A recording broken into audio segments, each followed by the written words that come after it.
Hi guys and welcome back to Race Off Pit Road, your place for news, analysis and opinions, all from a British perspective. So today we're going to be having a look at the Homestead race, as well as a recap of the season as a whole. So obviously Joey Logano is the champion.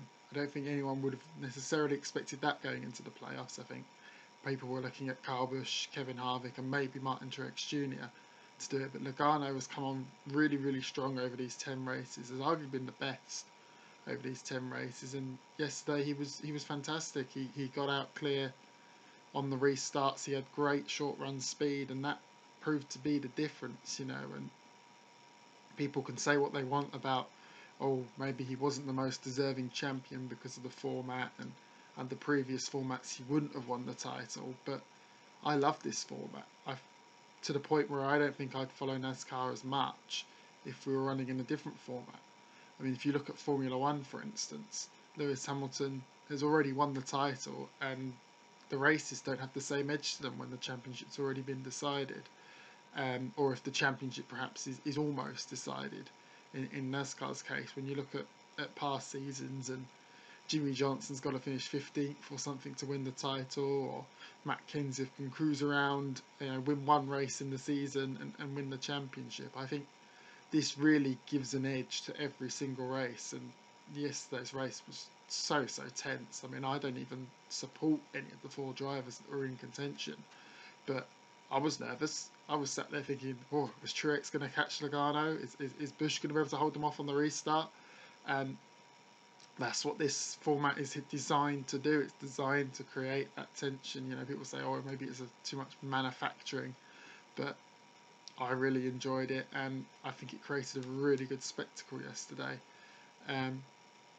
But Logano, yeah, he surprised me, because when you look at the early part of the season, yeah, the 22 team was okay. They won at Talladega. They looked solid enough. They were going to be comfortably made in through the first rounds of the playoffs, but they never really looked like a genuine title threat, I think, until Martinsville, when they came out and they had the best car for most of the race. And then obviously there was the big deal at the end. Truex was racing him cleanish, got past, and cleared him going into the final quarter, and we all kind of knew what was coming. I don't really understand why Truex didn't see it coming, to be honest. Logano gave him the bump, got the win, and that win proved to be so crucial, because if you look at his other two results in that playoff round, he probably would not have made it to Homestead without that win at Martinsville, which shows that he was perfectly right to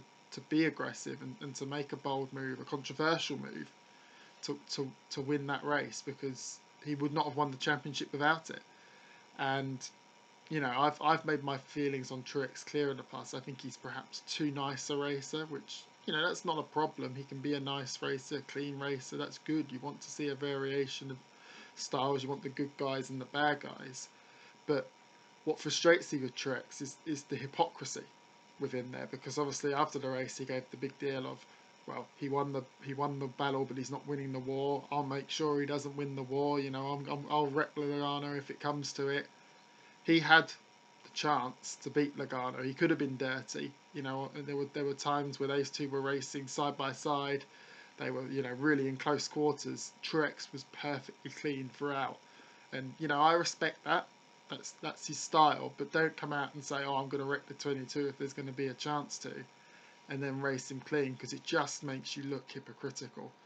And I think Truex had the best car in the long run yesterday, and I still think that if he'd had a 50 lap run at the end rather than a 15 lap run at the end, Truex probably would be walking away with the championship, but he isn't, and he'll go to Joe Gibbs Racing next season with Cole Pern, and they'll probably be in and around the championship 4 again next year, because they work so well together.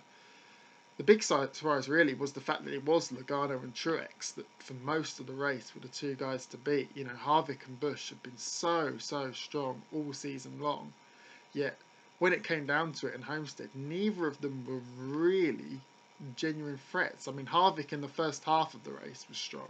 He had the best car for the first stage, most of the second stage. But as the track cooled and went to night conditions, the 4 car kind of went away, and You know, he got the lead on through pit strategy and whatever during that final stage, but I was never really thinking, oh, Harvick's going to win this, which is unusual this season. And I mean, Bush was even more anonymous. Bush was never really a threat at all. You know, the only time we really saw him leading the championship was when they got lucky with the caution with Suarez and Keselowski colliding when they'd gone long on their pit strategy to give themselves the only chance they really had of contending, and it got them out front. But immediately on the restart, everyone got by and they fell back into that fourth spot in the championship. So that was a real surprise when you look at how the A team has done all season long, and even in the playoffs. You know, just last week at Phoenix, they won the race. They were very, very strong. But the season as a whole, I think, has been a good season. I think it was slow to get going. I think the Fox stage of races wasn't the most exciting. That was really when Harvick, Busch and Truex were really the big three. They were dominant in that first half of the season, and a lot of the races were a bit of a bore to watch. You know, I'm being honest here. There were some races where I was drifting off, and I think that's probably one negative of this championship format, is that the early races don't have the same edge to them, because everyone knows that once you win, you're in the playoffs, and at that point, it doesn't. You know, I know you've got to accrue the playoff points to give yourself a better shot when it comes down to playoff time, but even so, there does feel, certainly for some teams, there's a case of, well, we're just going to roll around, get our top 10s, get our top 5s, and get those, get the points in the championship to give you some playoff bonus points in that sense. And there wasn't, those the first half of the season, I kind of felt it was a bit of a poor season, but really things started to kick off mid-season. I think the turning point was actually the first NBC race at Chicago, when Busch and Larson put on a finish for the ages. Larson obviously giving Busch the slide job, as Dale Jr. put it, into turn one. Nearly completed it, but wiped Busch out in the process, and we all kind of knew it was going down the other end. It was perfectly fair that Busch gave him it back, got the win, but it was just a fantastic finish and a great race all round at Chicago. And from there, the season really kicked into gear, and you had the emergence of new talent and different winners. You saw Chase Elliott coming to life in the second half of the season. That Watkins Glen race, incredibly dramatic, with Truex closing him down and Elliott making mistakes, slipping wide. Was he going to hang on? And that was a great moment with Jimmy Johnson giving him the push to victory lane as well. That was a very iconic moment, I think, of the season, when you look at how popular Elliott is already within the community. And obviously Ryan Blaney as well at the Roval. The Roval was one of the most brilliant ideas I think NASCAR's come up with in years. People say, oh, it's a bit of a novelty, but don't tell me you didn't enjoy it, with Truex and Johnson going for it for the win, and obviously Johnson taking Truex and himself out of it, leaving Blaney to pick up the mess. But even before that, you had Keselowski and Larson putting on an incredible battle for the lead, probably the best racing of the year, I think, between those two. Before obviously the disaster into turn one, where they all just went straight on. But that was one of my favourite moments of the year, that battle for the lead between Keselowski and Larson. And as well, in that stint, you had the Bristol night race, which Kurt Busch won, which probably goes down as my favourite overall race of the season, just because for 500 laps, so from start to finish, there was action all over the track. There was different cars coming to the lead. You had Busch, you had Blaney, you had Elliott, you had Larson, all sorts of different drivers getting in there, Harvick, Busch. And it was comers and goers, there was side-by-side racing, there were crashes, there was kind of everything you would ask for in a NASCAR race, all in those 500 laps. So that was a thriller. And the playoffs in general were good. I think the playoffs every year have been pretty exciting, just because the format forces drivers to be aggressive, to make bold moves, to ruffle a few feathers. And I think the right four made it to Homestead. I think they were the four strongest teams overall over the whole season. And overall, I just think this format is a great thing for NASCAR. People might say, oh, we should go back to classic points, we should go back to a classic season, because Harvick and Busch would have been toe to toe for the whole year, and they may well would have been. But for me, I don't think I would have necessarily been as engaged in the season if it was a classic points format as I am in this format, because everyone's still got a chance. Everyone, peaking at the right time is important, but it also rewards consistency over the season in picking up those playoff points. And I think it's a good balance. I think that the early stages of this format perhaps were too luck based without the playoff points, because as you saw with Ryan Newman in 2014 and perhaps even Jeff Gordon in 2015, they didn't have the best of seasons, but a good sort of lucky run in the playoffs, and all of a sudden they're in with a shot at the championship and nearly win the championship, which perhaps isn't the right balance. But it's not really possible to do that now. You can't really fluke your way to the championship four. You've either got to win races to get there, maybe one or two races to get there, or you've got to be a car that's already been strong all season long, or in those regular season, picking up the playoff points so that you can run okay during the playoffs and use the playoff points as a buffer to get you through to Homestead. And I think that's a good balance. And really, I think 2019 is going to be a great year, because you look at it now, the Chevrolets you can't imagine will be as poor as they were last season. They've got used to the Camaro now. They found some speed as the season went on. I obviously saw even yesterday that Larson was pretty strong until he had his problem. He may well have even won the race. Chase Elliott was solid again, another top 10 finish, and the RCR cars have looked a little bit stronger as well in recent weeks. So I think Chevrolet are getting there. Ford have obviously got the new Mustang coming in for next season. It'll be interesting to see how quickly they can adapt. They were the best manufacturer really this season. So for Stuart House Racing and Team Penske, probably the two teams along with Joe Gibbs that have been the best this season.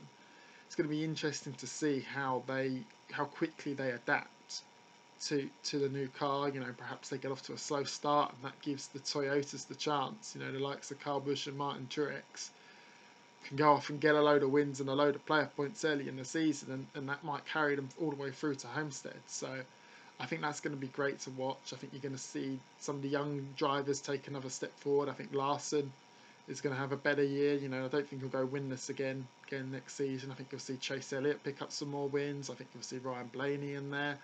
And I also think this could be the year of Eric Jones. I think if you look at his playoffs, other than that first round where it all kind of went wrong for him and he got eliminated, he was really, really strong, and he would have been a real contender to make it to that final four. He might not have quite done it, but he would have been right in the mix. And I think next season, another year under his belt, another year at Jacobs Racing, Eric Jones is a real championship threat, and it honestly would not surprise me to see him in the championship four.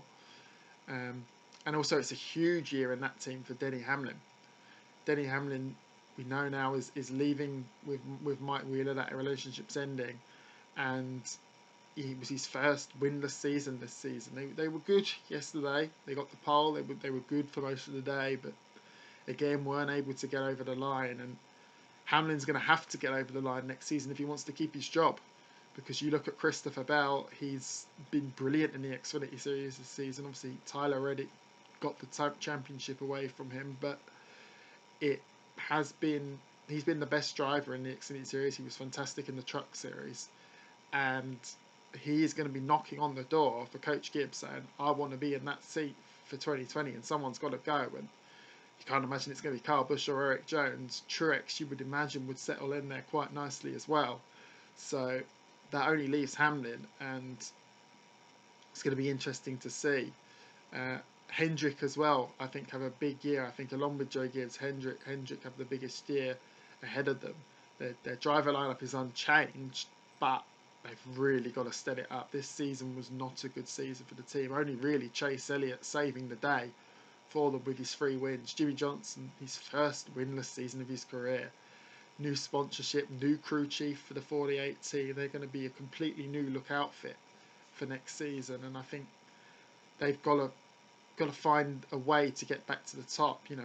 I think Jimmy Johnson's one of the best of this generation, maybe the best of this generation, considering all the championships he's won.